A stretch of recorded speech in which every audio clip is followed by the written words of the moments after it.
Okay, and we are live now. So, welcome everyone.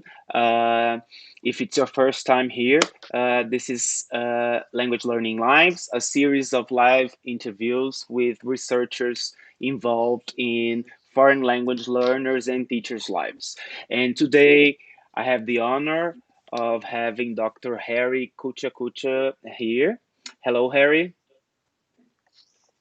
How are Hello, you doing? thanks for inviting me. Oh, Not bad. So far, so so far, good. yeah. At least we're We are healthy. we are surviving. Yeah. So before we start our interview, I'm going to introduce Dr. Harry Kuchah. He is a senior fellow of the British Higher Education Academy and lecturer in language education at the University of Leeds in the UK, where he also serves as director of the MA TESOL for Young Learners program. Previously, he worked as an English language teacher, teacher trainer, and national pedagogic inspector for bilingualism, English and French, in his home country, Cameroon, before moving to the UK. Between 2011 and 18, Harry held teaching and research roles at the universities of Warwick, Sheffield, and Bath in the UK.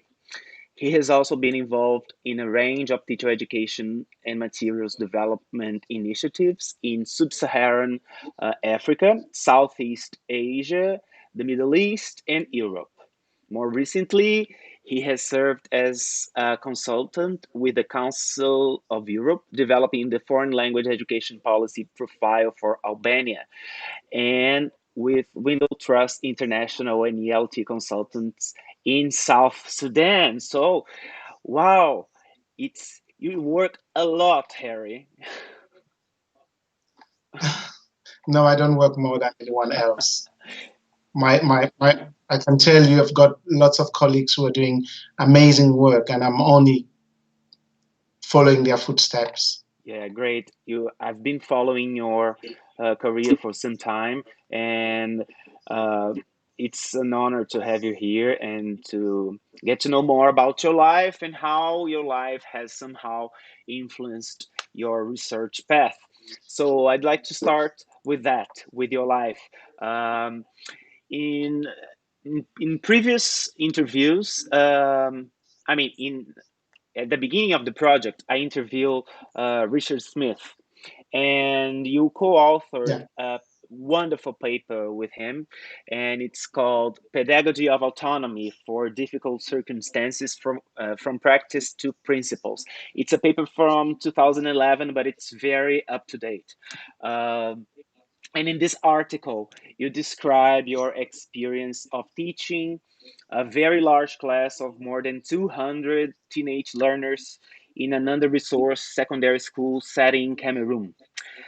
Uh, so, can you start uh, sharing your story as an English teacher in Cameroon and maybe telling us did your story, how has your story oriented your research path?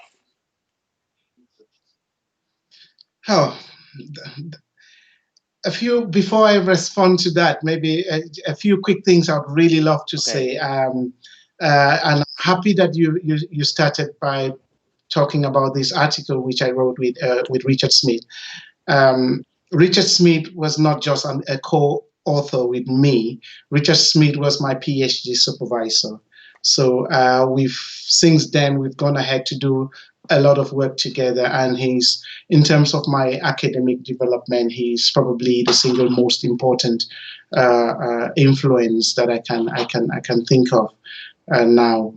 So it was great to write this article with him, and but also to be mentored into academic writing for publication culture, which I wasn't quite familiar with. So it was really a privilege for me to have written that paper with Richard. Um, the experience captured in that paper talks about 200 plus students. I must say, at that time, and maybe now, that is not the largest classroom in Cameroon because there are other teachers in other parts of the country who would have extremely large classes to deal with. But of course, there would be parts of the country where class sizes are much smaller for all sorts of reasons. So it's something you can really pin down just to numbers. The whole idea in the article was more in terms of how a teacher like myself at that time was navigating the challenges that I had encountered in my classroom. I trained to be a teacher um, at the University College of Education. And a lot of my training focused on the technical aspects of teaching. So, teaching the different skills. What are the different skills? How do you teach Mm-hmm. grammar? And so we read all the how to books in relation to teaching grammar, teaching vocabulary, teaching reading, speaking, etc., etc. Lots of those publications that came to us from experts in particularly the UK and in a few instances from the US.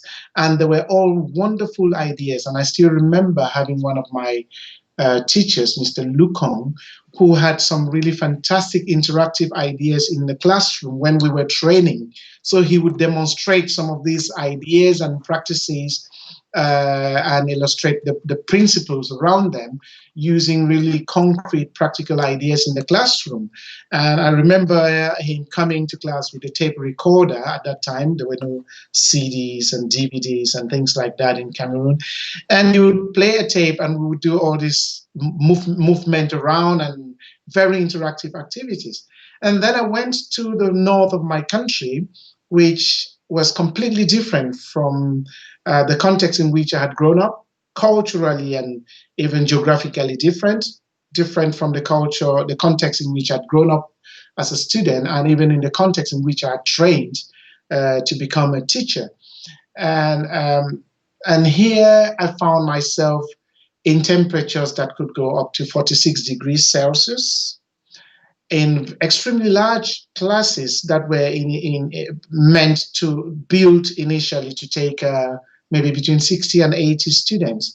So in the school, the particular institution, because that's not the only school I Mm-hmm. worked in, but in that particular school I capture in the article, I there were about 4 to 5 English teachers. I can't exactly remember. We taught more than 1,000 students. So average we each teacher on average had to look after about 500 plus Wow. students. And I was teaching, my smallest class was the first year. They call them CZM. So they've just come fresh from secondary school. And that was my smallest class. There were 167 students, I think. And then I had a troisième class, and then I had a premier class. And so what I'm saying in that article is mostly my students would come with me up to from troisième and had moved to with me through second and to premier, and there were 200 plus in the classroom, so they couldn't possibly all sit in the classroom. It was extremely difficult. I started by saying, well, if you come late, you have to stay outside, Wow. and more and more they came Yeah. late so that they could stay outside because it was fresh. They could have, well, there was fresh air outside and it was tough in the classroom. I remember every time I came out of the class, I would have chalk all over my body because I could barely just turn around in front. And I remember one of my inspectors coming to observe me. He's now a very important person in the ministry, but he was a regional inspector. Fidelis coming to observe me and then saying, "Sorry, I can't stand in your classroom. I would stay outside." And he just asked me at the end of the lesson, "How do you survive it?" So it was an amazing experience to have all these teenagers actually very happy to learn English and hanging by the windows behind and in front to listen to their English teacher. So I thought that in itself was something I could build on. Mm-hmm. And because the traditional approaches that I adopted, just explaining grammar rules and giving practice, well, that's what I tried because it was easy. I didn't know how to cope with that large number. But they weren't working because my students, they were good at constructing English sentences. They could construct really good sentences, but they could not put a stretch of text together Okay, so when I ask them to write a composition, for example, to write an essay, for example, a topic on polygamy and monogamy, which is something that's familiar to the culture, they wrote really good sentences, but when put together, did not constitute a coherent Mm-hmm. discourse pattern. So I could see they were using all the discourse structures, discourse features of an argumentative essay, for example, things like on the other hand, on the one hand, however, it can be argued that, but they were not making Mm-hmm. sense. So that made kept me thinking. Well, grammar is not enough. Just teaching these kids a good grammar and making good sentences and teaching them the vocabulary they need to use wasn't enough because they couldn't really respond to communicative tasks in the ways in which they were required to do. And that's a problem that I have with grammar books more generally, that grammar is often taken out of Yeah. context and students are asked to construct, to complete sentences with the right form of the verb in brackets. And sometimes the sentences don't really add up to a coherent chunk. They are disparate Doesn't make any sentences that sense. really don't make any sense yet. So because more and more my students were outside, and I was trying to give a lot more support to those who were outside because they didn't have the privilege of sitting down. But at the same time, that meant that I would be able to stand by the door and get some fresh air without showing my students that I was as stressed up with being in the hot classroom as they were. But then at one point, when things weren't working, I just said, well, maybe the technical skills that I learned in the training college were not going to respond to the situation. I needed to sit down and talk to my students because I had talked to colleagues who were finding it very difficult as well. And I thought my best bet would be to talk to the students because whatever we say, students are the masters of learning. We can teach till thy kingdom come. If they are not predisposed to learn, learning would not happen. But with very little or no teaching, if they are predisposed to learn, they will learn, of course, with or without us. Our role would be more to guide them in their path. So I wanted to find out from them how I could better help them and how they could help me to be able to help them. And it's that conversation and lots of other interactive activities that took a bit of time because the article sounds like things happened in one day, but that's not the truth. It was a long time of negotiation and counter negotiations with students and agreeing on a number of things in relation to how we would source our content because in that class of 232 students, there were only 19 who had the textbook. So we couldn't really rely on the textbook. I had obtained permission from one of the authors of Blessed Memory now to photocopy the books. So I said after a couple of lessons, I asked my students to photocopy the next unit, which we would use for a series of lessons. But even then, they couldn't always afford the books. Now, for the younger children in the first year, they would photocopy the books and they would they would photocopy the units and they would color their units exactly like in the textbook. So it was exciting with these really creative young kids coming from primary school.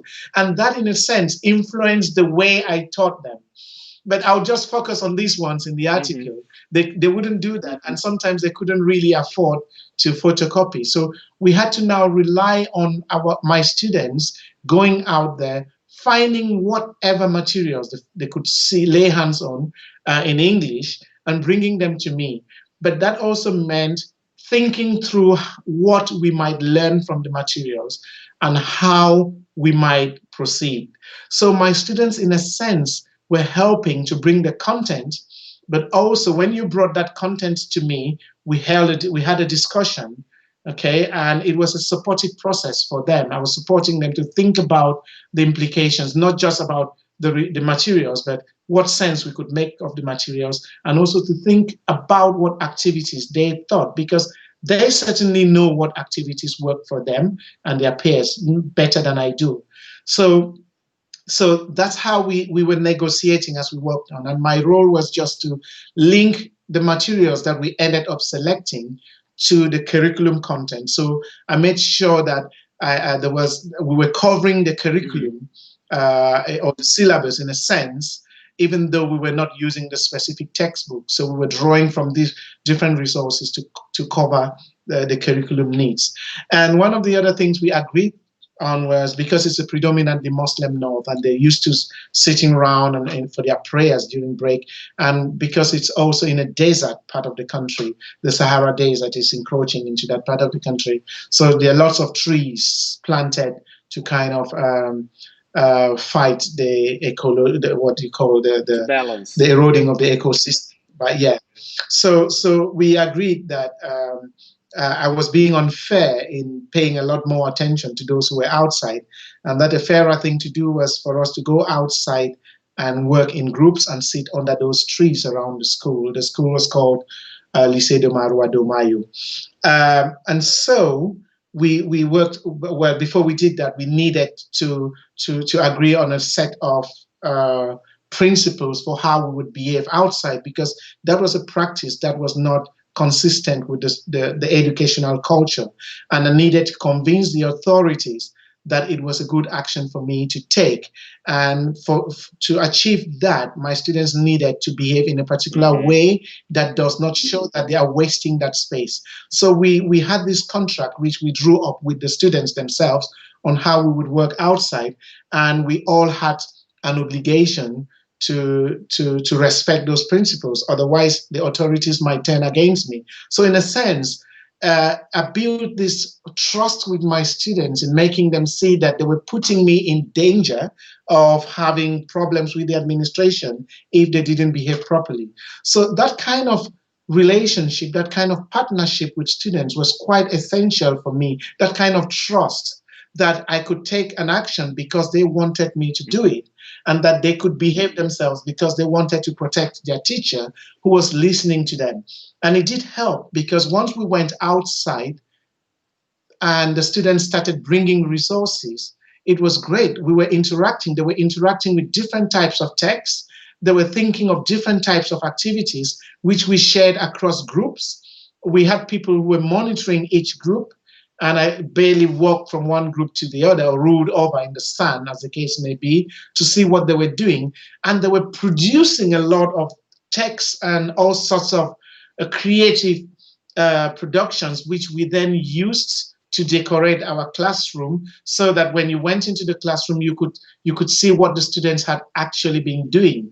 And once we engaged in that, it was easy for me, through text that they were producing as a result of their interactions with other types of text that they had brought, I could use those texts to identify their specific language, maybe grammar, vocabulary needs, and then organize shorter language input sessions that were specifically addressing those needs. And so they were learning grammar in the specific context of things that they themselves had produced. And what I observed with that was that my students became more and more creative, more and more daring. Now, one of the things that francophone learners of English in Cameroon would say is, Monsieur, je comprends bien, mais c'est parler qui me dépasse. So they understand it well. They just have difficulty in Mm-hmm. speaking. So once we had moved outside, once they had become my partners in sourcing the resources, but also my partners in thinking through the activities.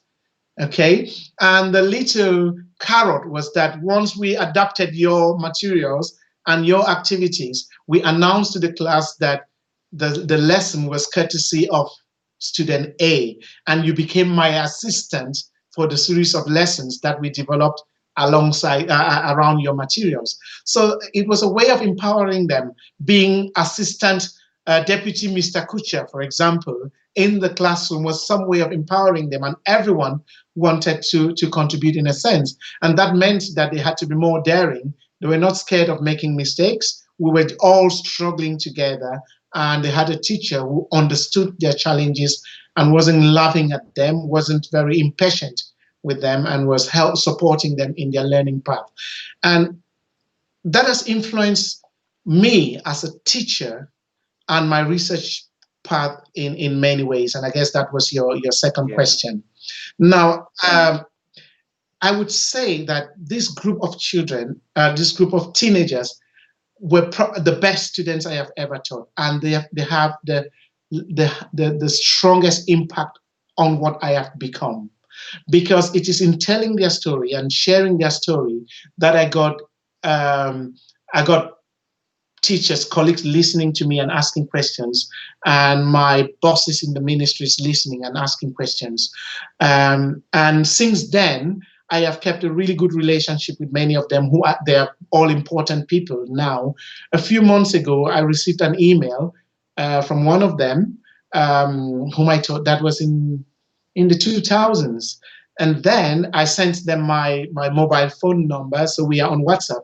And one day he just sent me a voice message, and it was a song he was Wow. singing, a song that we learned together in class. And that's someone who is a university lecturer now. So it's amazing how those relationships that we develop with students, and that's one of the things I was saying about teacher education, focusing on the technical aspects of teaching and learning, the technical aspects of teaching, and the linguistic components, of course, of language, but not often looking at the human components of language. We don't teach people how to behave and how to interact with students, how to build rapport and things like that when we train teachers. It's not something that's a priority, but that is predominant. That is very important. And some of my other research, especially with young learners, has shown that for them, effective and affective are the same. If they like the teacher, they are more inclined to listen to the teacher, to negotiate with the teacher, to follow the teacher. And if they don't like the teacher, they probably are predisposed to to just obey and to feign obedience, when in reality it is fear. So rapport building and building those empowering relationships is very important, and that's something that I've learned because I've built a long-standing relationship with these students. I was in Cote d'Ivoire in March 2018 or 19, and I stumbled on one of my students from this group of students, and she works. She's grown up now, and she's got a family, and she works for a bank in Cote d'Ivoire. And she came to visit me in my hotel with her husband, and we had a long conversation.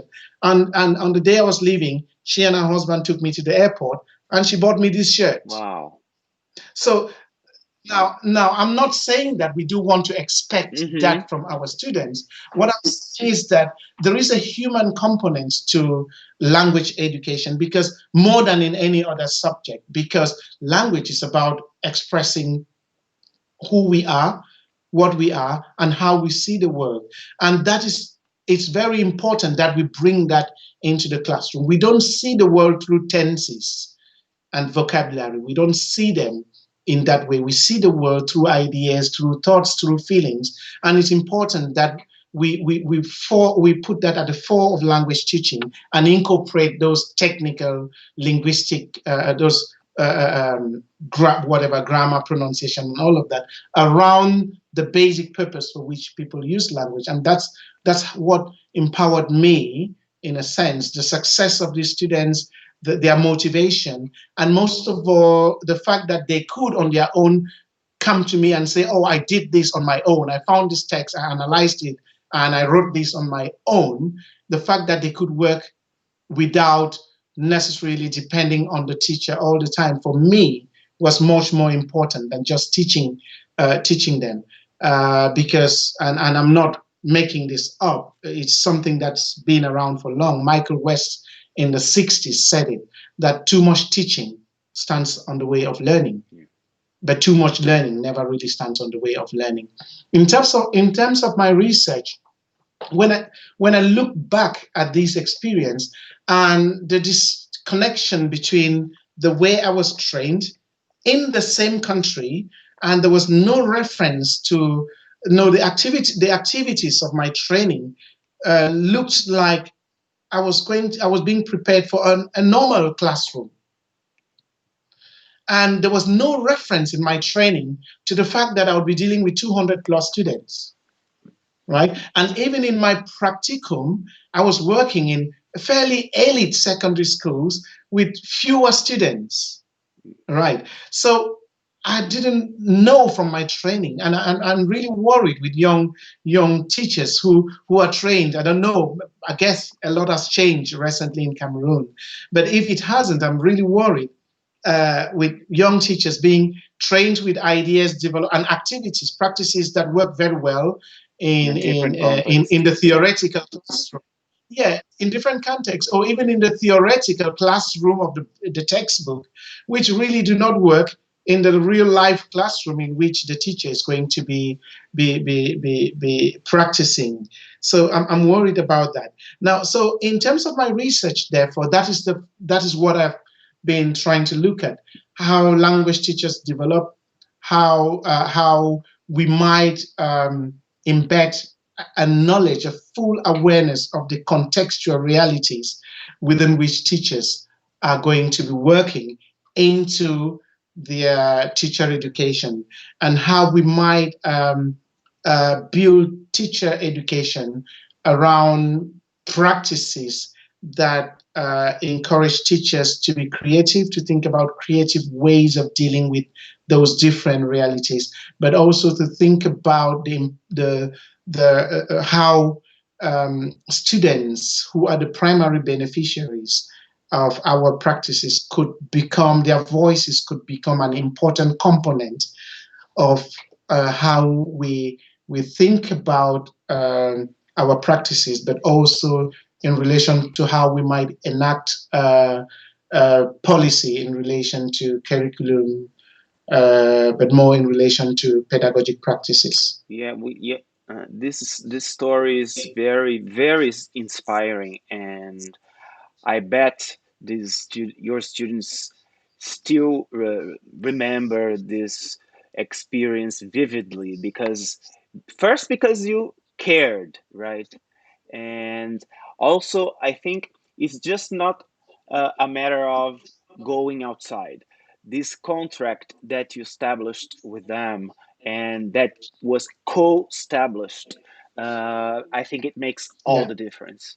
And I think it's your yeah, story is very inspiring, and mainly because it makes us think about how can we make teacher education becomes more close to reality, because sometimes we uh, yeah, at least it happened to me, because we learn all those theories and methodologies, but they're not adequate, and they're not close to our reality.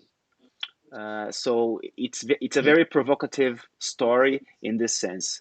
So thank you for telling your story here. You Uh, I do agree, though, that these theories are very of important course. because whatever, yeah, they do guide the way in which we approach our job. But as we know, theory might direct practice in a sense, but practice also corrects Hmm. theories. So it's important that teachers are given the tools and the opportunities to reflect on their practice, because that helps inform theory or enrich theory the more. Yeah, of course.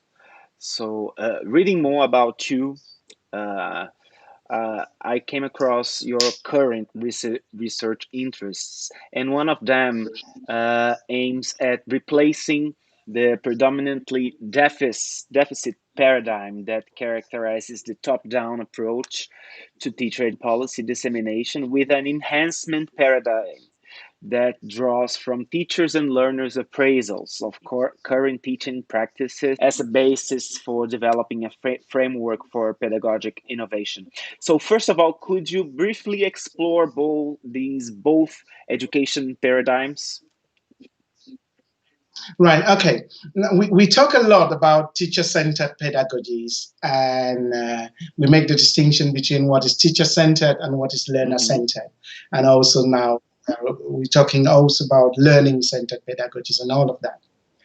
Uh, I haven't read a lot about uh, trainer-centered and trainee-centered pedagogies. So while we want our teachers to interact with students in a way that is learner-centered, very often in their training, we do not adopt that kind of practices.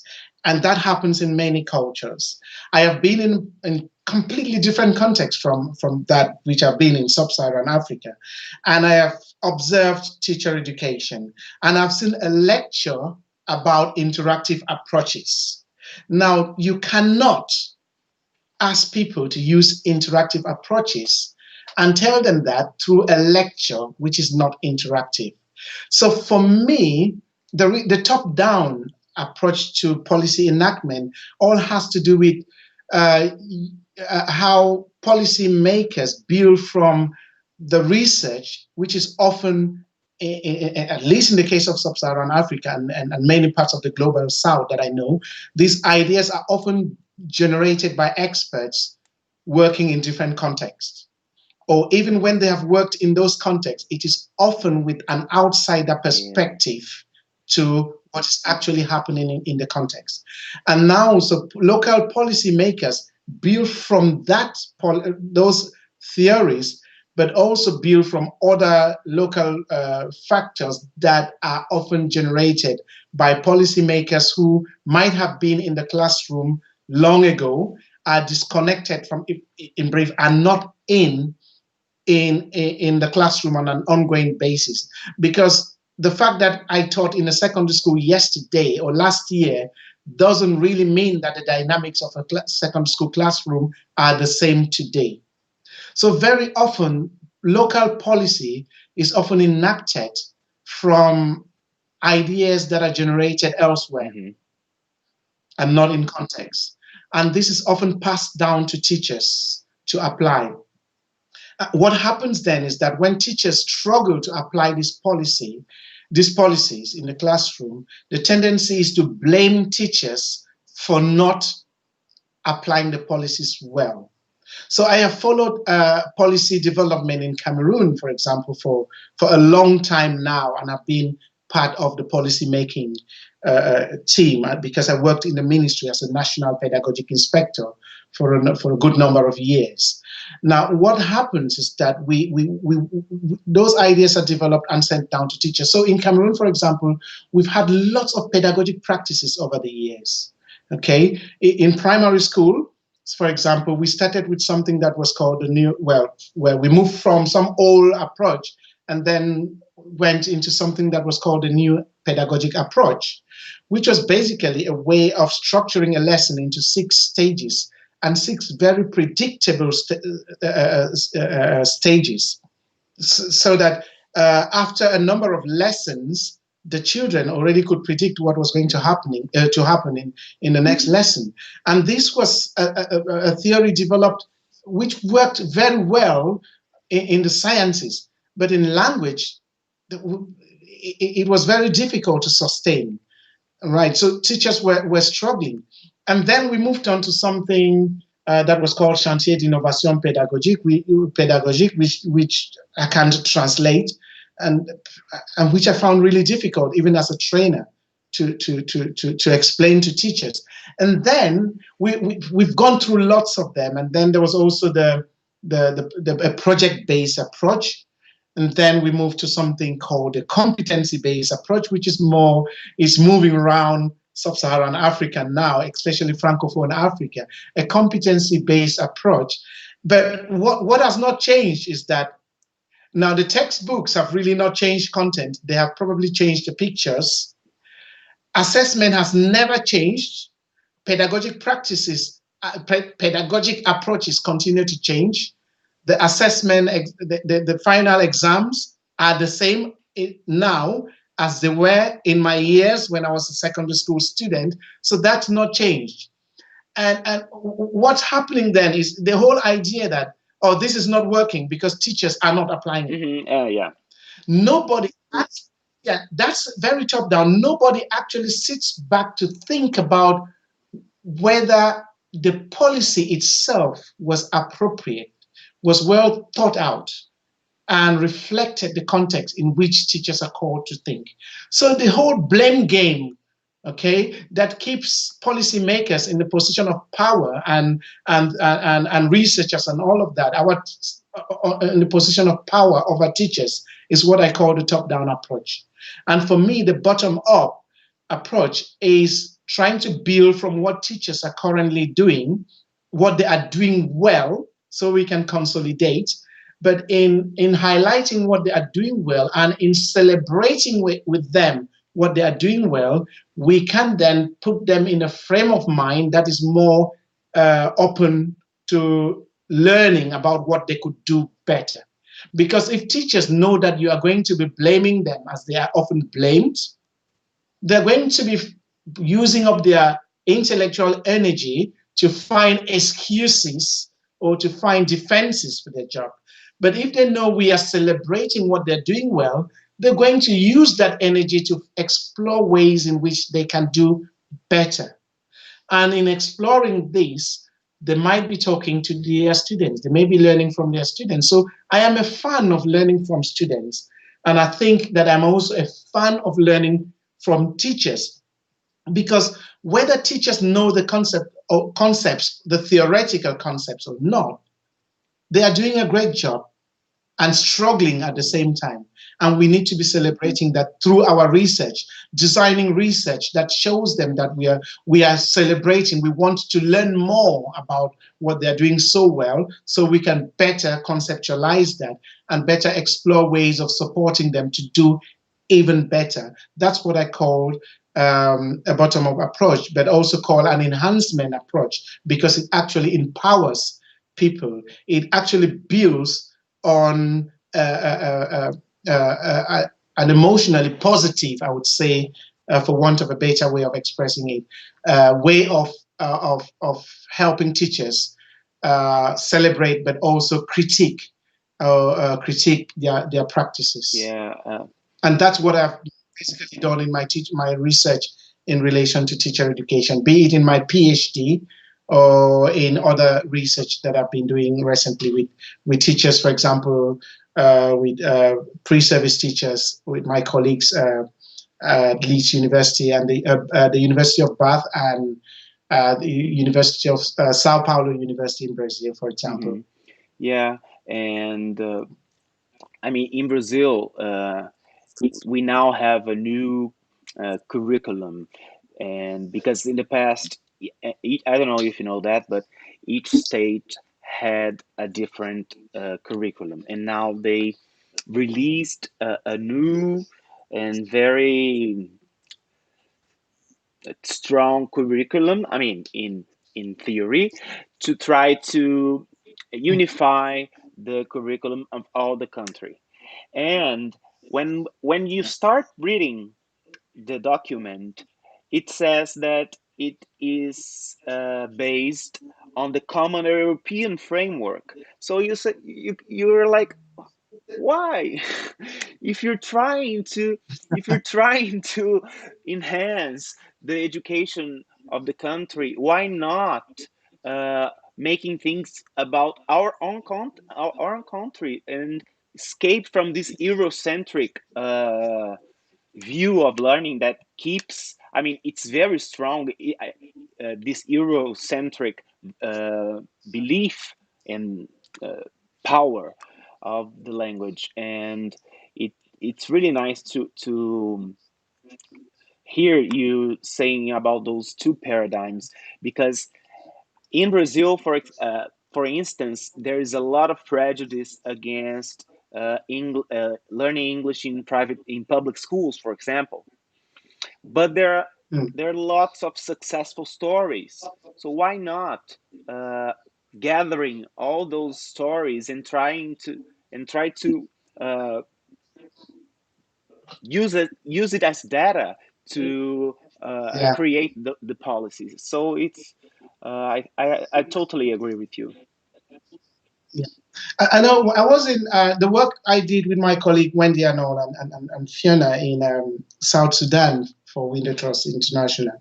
Was to basically, this is a new country and that has got huge problems with the educational system. So much so that even in the capital, there are schools where children don't have textbooks. Well, of course, don't have exercise books to write, and colleagues have to use the field a space for writing and developing literacy. Now, in this country, the curriculum is very aspirational. The language curriculum was modeled from, I think there'll be huge similarities with the language curriculum in Singapore. So we're talking about completely different Yeah. content, and the teachers were struggling. So our work was to look at the content in the curriculum and some of the textbooks, which were very difficult for the level of students and the actual language needs of the students, and to kind of step that down so that they could meet, so that even the trainers we were working with would understand exactly what they wanted to do. So sometimes curriculum can be very just aspirational. This is where we want to go Yeah. to, but that doesn't help. It needs to look at where we really are and build from that to get to where we want to go to. And unfortunately, policymakers often have, and I think that's something with language, because language policies are very often political policies and rather than linguistic Yeah. policies, Totally. which is a sad. Yeah. Yeah, that's what Yeah. happened here. It's a political weapon for, in my opinion. Uh, Here, no, there in Brazil.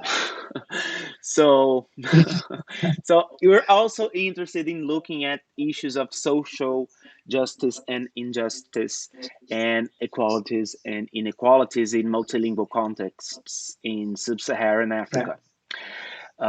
So could you tell us more about the sub-Saharan scenario, and what issues have you been trying to combat?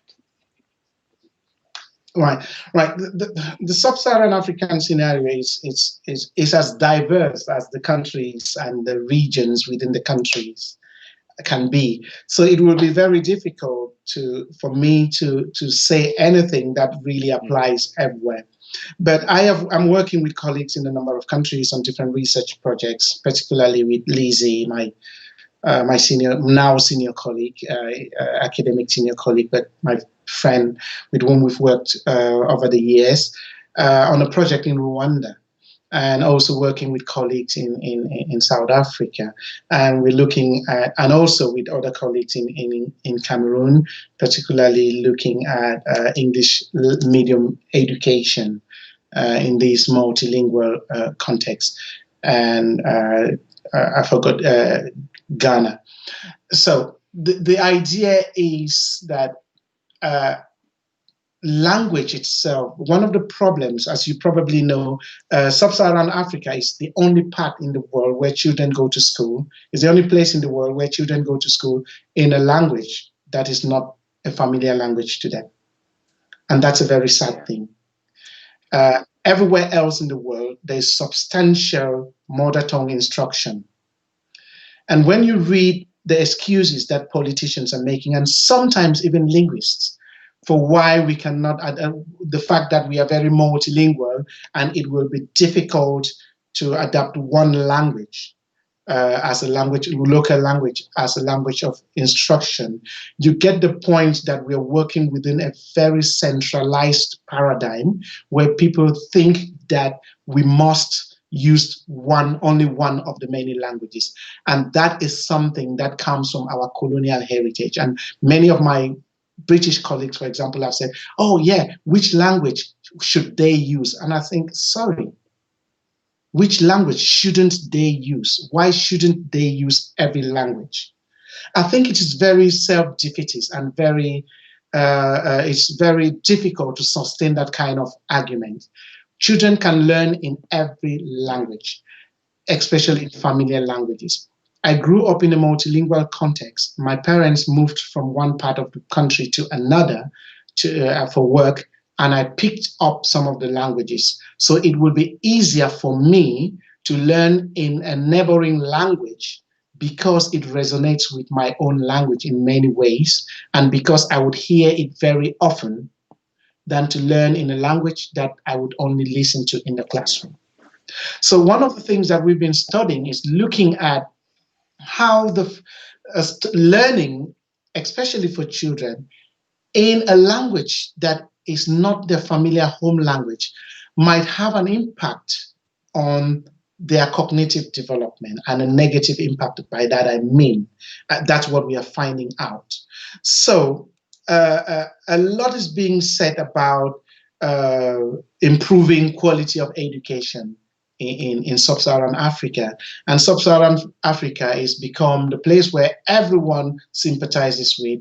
Everything that's wrong in education is in sub-Saharan Africa. Everything that's wrong with everything else is probably in sub-Saharan Africa, and that is very sad because we are failing to really dig deep into why those things are happening and to address them up front. There is a huge language problem in our educational system that is barring the way for lots of children. And we have seen that socioeconomic challenges add to that problem. They magnify that problem. So we'll take an example. If you take an example, in Cameroon, for example, we had a policy in the mid 90s. Well, it was just revisiting an old policy to promote bilingualism, English and French.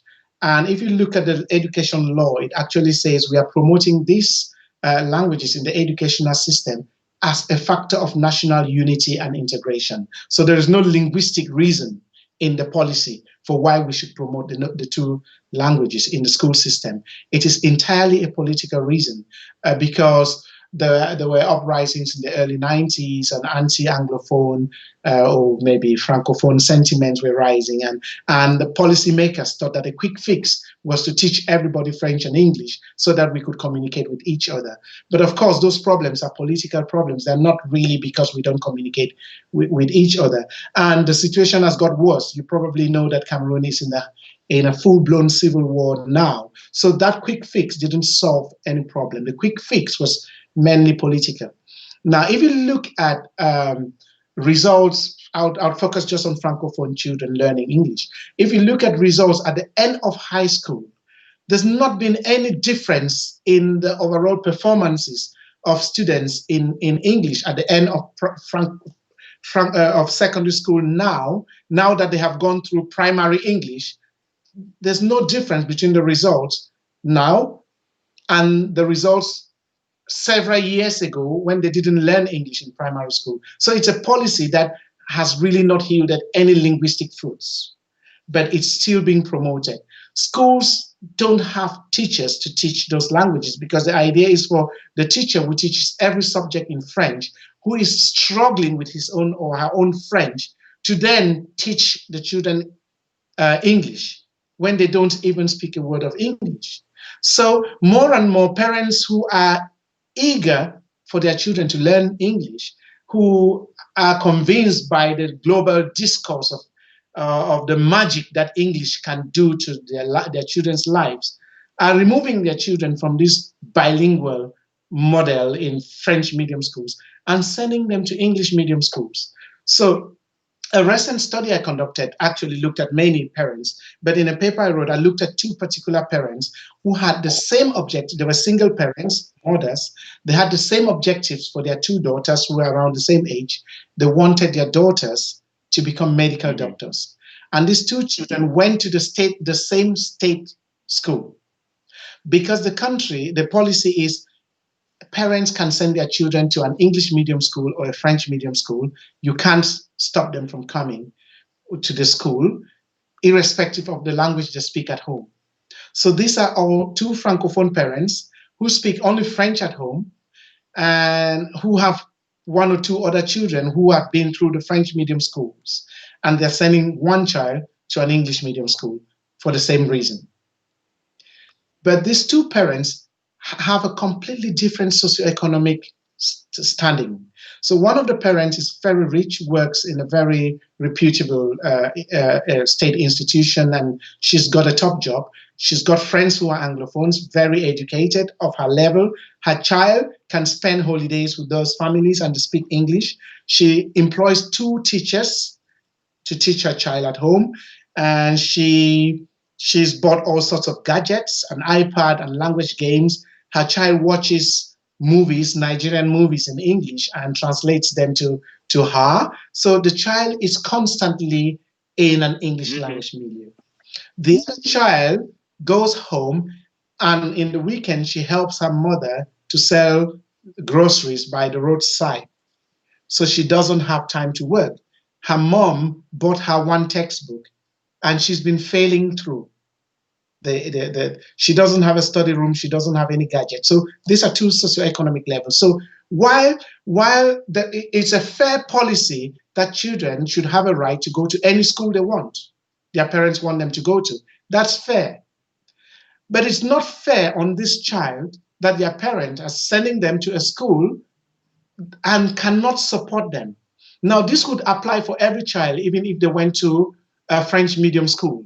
But the fact that this child is learning in a language that the parent cannot speak, that they don't have access to outside the school, and of which the school is giving very little input compared to the amount of input that children will need to develop cognitively, to understand content, that means that this child is going to end up falling, dropping out of school. So this fair policy ends up being a form of injustice because it just empowers the rich children, children from rich homes, to survive, and disempowers children from poor homes. So this is something that's happening across sub-Saharan Africa, and even in countries like Rwanda, where there are strong policies that promote education for the girl child.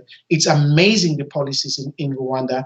I think 50% or more of their parliament is female. Gender equity is something at the top of the government priority. And you go to schools, and many of the schools would have sanitary facilities for girls. So girls would not leave school because they were in their Mm-hmm. period and things like that. They would be in school. So that's great. But even then, national statistics tell us that at the end of primary, boys and girls perform approximately in the same way. Okay, there's no real significant difference. But overall, and partly because they're learning in a language that's not their familiar language, their performance is often just at average level. Now, when you look at statistics at the end of 3 years of secondary schooling, boys are outperforming girls, Wow. right? So, although there is this discourse, this policy for gender equity, and there's still an equal kind of a balance between girls and boys, their enrollment in schools, there is a problem. Where is that problem? And that's what my colleague Lizzie Milligan, Dr. Lizzie Milligan, and myself and our other colleague in Rwanda have been investigating to find out what are the out of school issues that girl children have to grapple with, and to try and bring those to the forefront so that policy might build on those, to see that although current policy seems to be promoting justice and fairness, there would be other aspects of the society that are equally creating barriers for girl children, including maybe the language of instruction, but also other factors that are probably not as open, as visible as we may see them. So that's the other strand of my research, and I think the two complement. I always say my research is in the area of language, and then I put in brackets language in education. So I look at language education and teacher education, but I also look at the place of language in education. How is language enhancing or impeding learning? Yeah, and it's. I mean, I'm thinking here about the case of the gender equity, and it's curious to see that uh, as the girl grows, the difference grows also, right?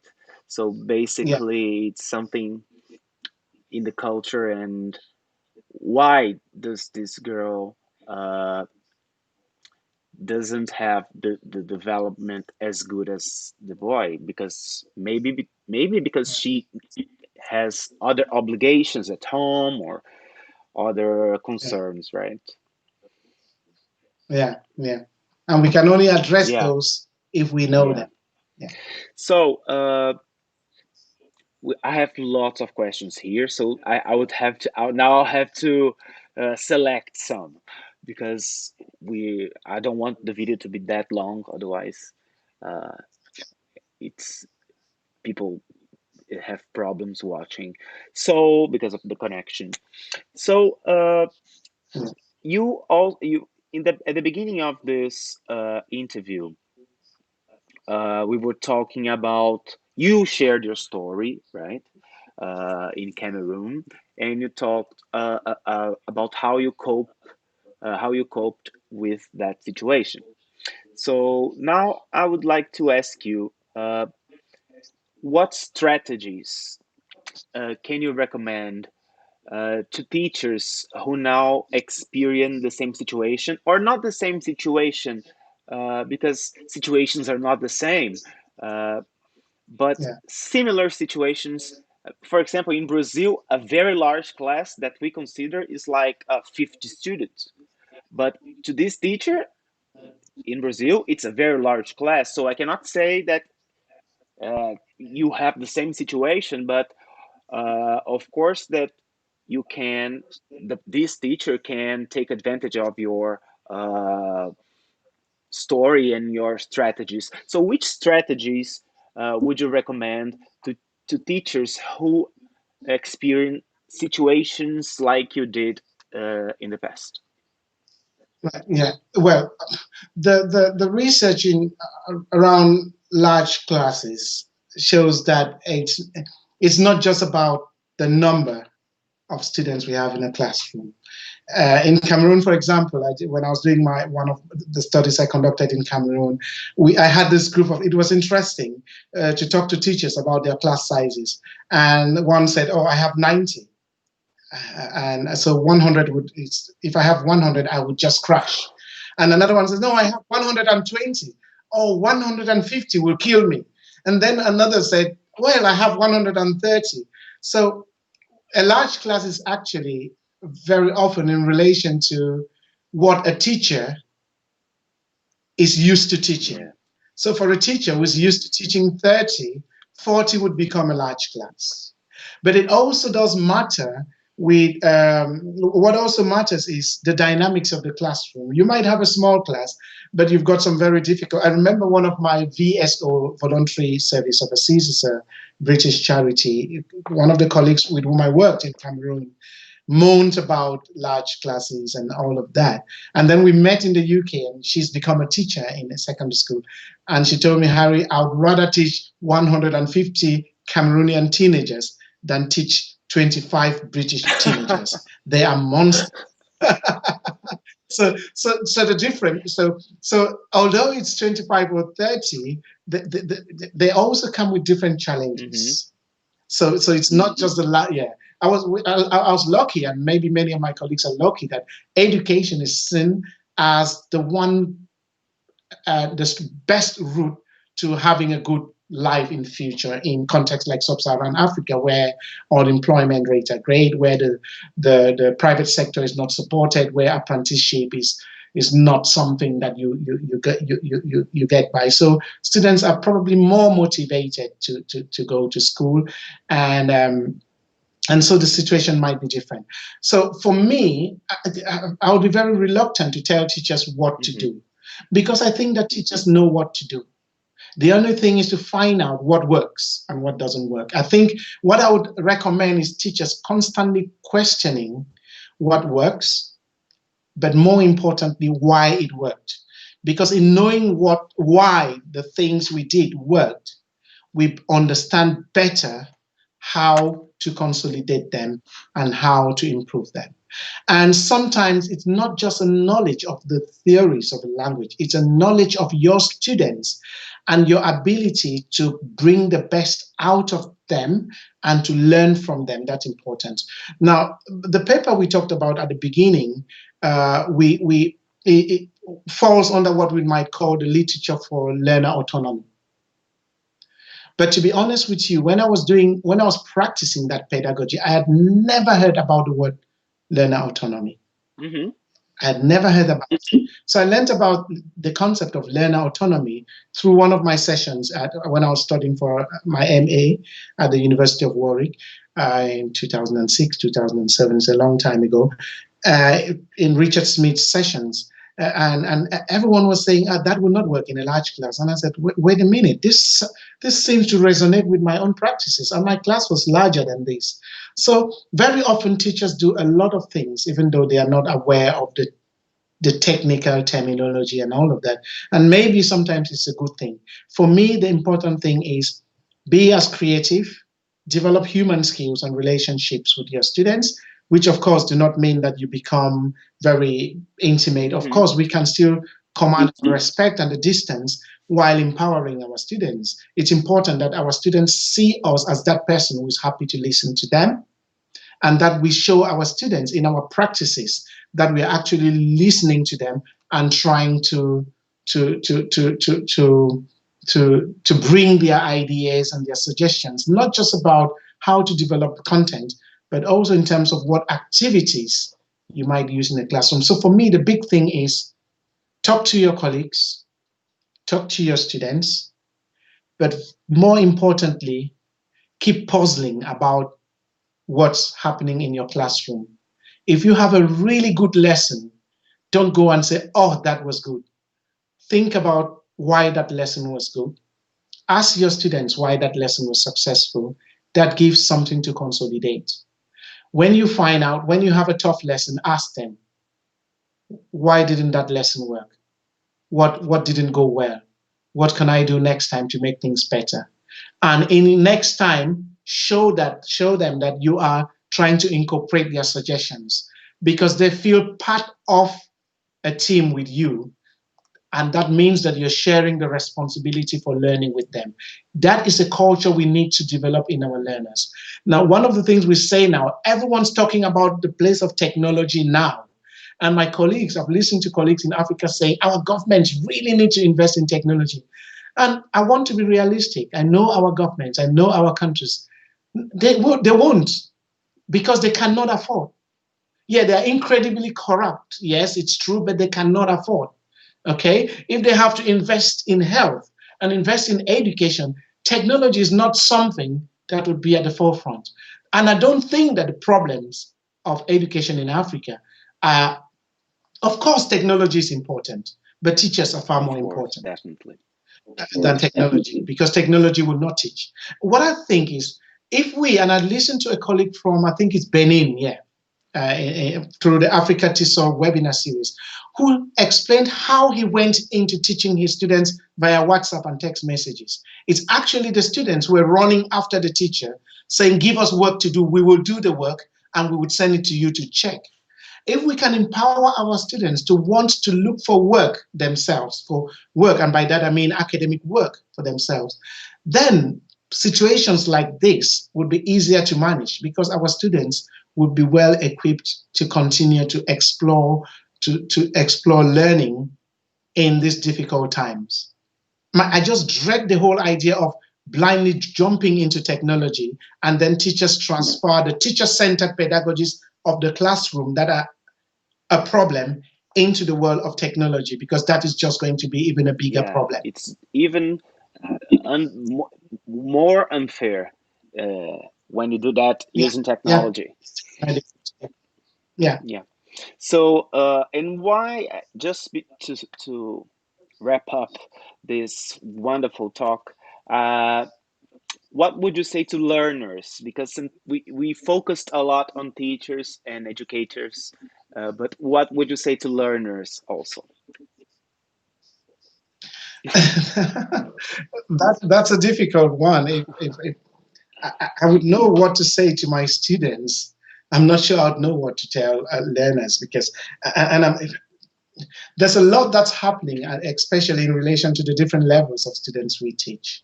Now, one of the things I think is what remembering when we teach children and teenagers is that it's often not their decision to go to school. Hmm.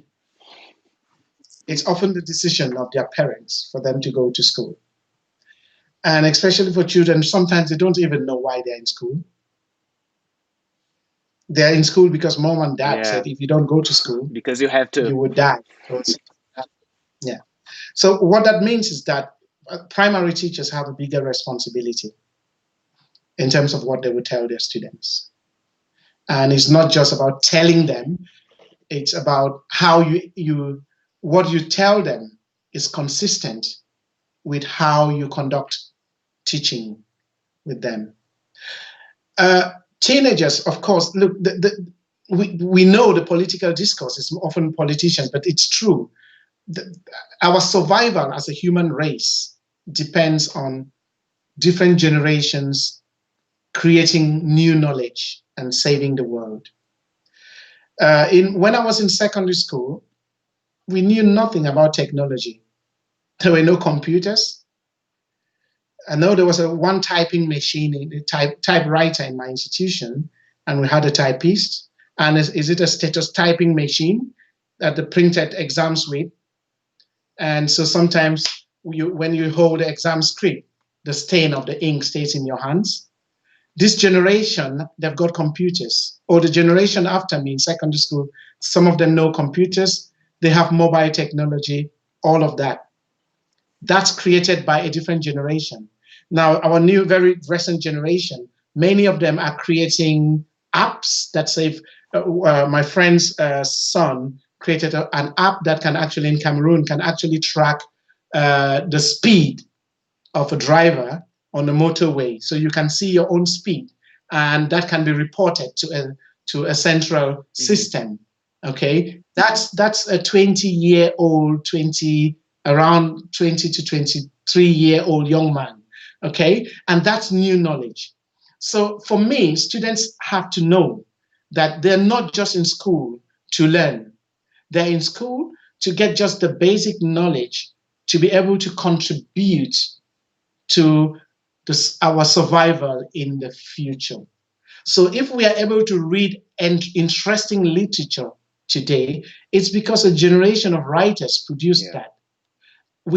Our students should be thinking about how they might become the future generation of writers, okay? The future generation of scientists who would help solve the big problems of the world, because exactly that is who they would be.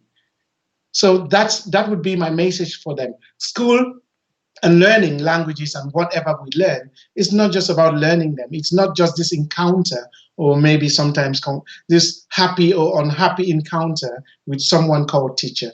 It's about building the skill set for the survival of the human race in the future. And it would be great that in the future they become the knowledge providers who would help solve the problems that we may be facing in our old age. Yeah, I couldn't agree more.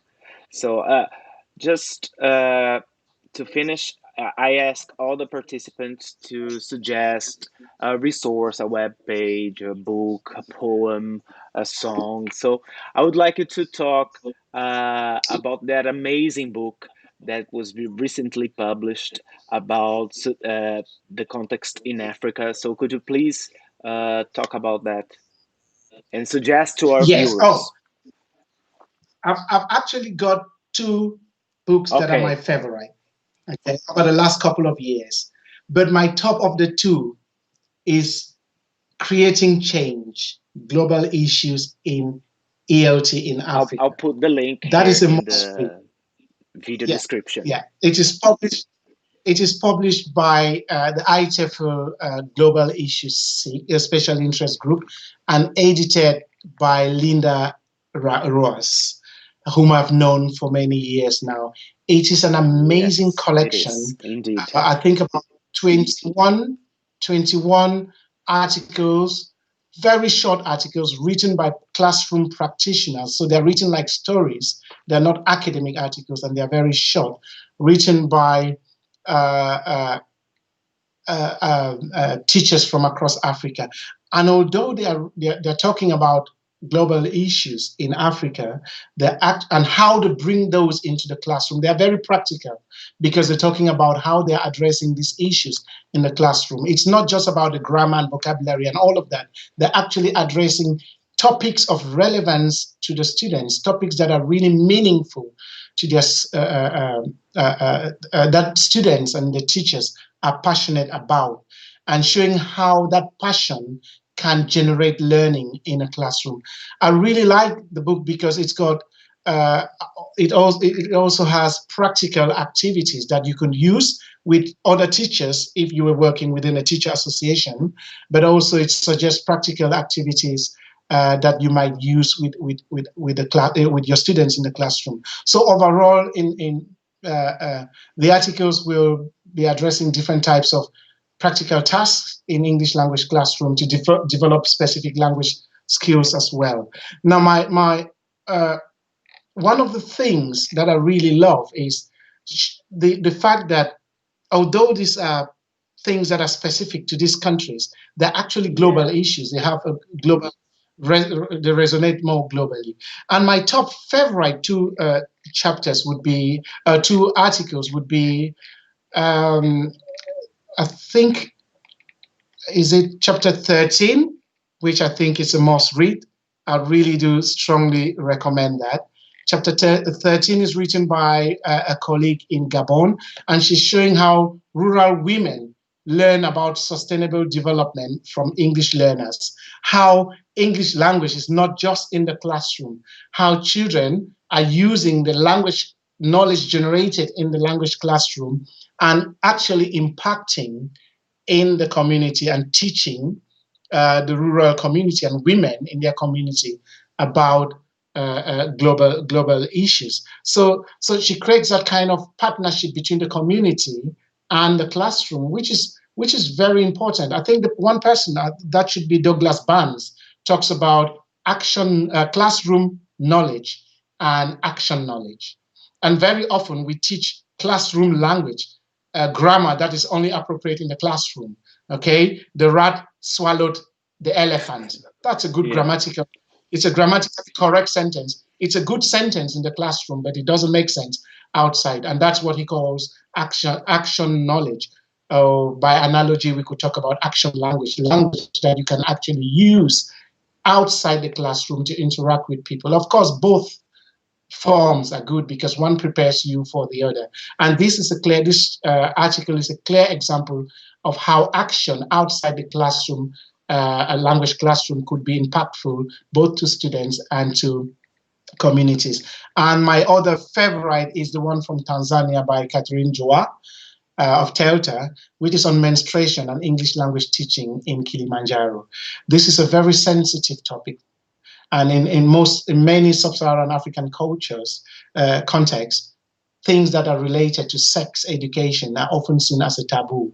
And for a teacher to be able to bring this to a classroom of boys and girls and educate them, and a language classroom, and to blend language and this very vital component. I remember when I was in secondary school, young girls knew nothing. Parents didn't talk to them about menstruation. And I can still remember my friends and I feel terribly sorry and guilty for, laughing at girls who had suddenly found themselves wet in Hmm. class and giving them nicknames, which was sad because we grew up in a culture where things like that were often seen as a girl's fault rather than the fault of their parents and the school system that did not educate them. So to see a language teacher bringing sensitive topics like these into a classroom of boys and girls, for me, it's a wonderful way of ensuring that boys and girls, young people, grow up understanding each other and having empathy and support for each other. So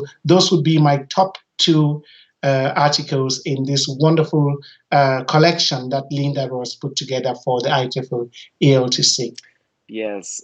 I when I read the, I mean the first page of the book with with all the chapters, I felt like wow, it's a book that could be applied and used by teachers from all over the world, because Yeah, the issues, I mean, that are touched in this book are issues that we all experience, and issues that touch all of us. So, Harry, yeah, thank you so much for participating and believing in this project. I'm sure everybody who is here watching and will watch afterwards will say thank you also, because your story is amazing and I love the way how you uh, still contribute and to the African context, even though you're not living there anymore. You're still there in a way. So I think this is amazing. And congratulations for all the work you do. And I hope we can interact again in the future. Thank you very much for inviting me and for helping me reflect back on an experience that is one of my best, which is probably my best experience as a professional. Really, thank you, and I would want to thank your audience for being very patient and for sitting through this very long session. Thank you so much. Thank you, Harry. Have a nice day. Thank you. Bye bye. Bye.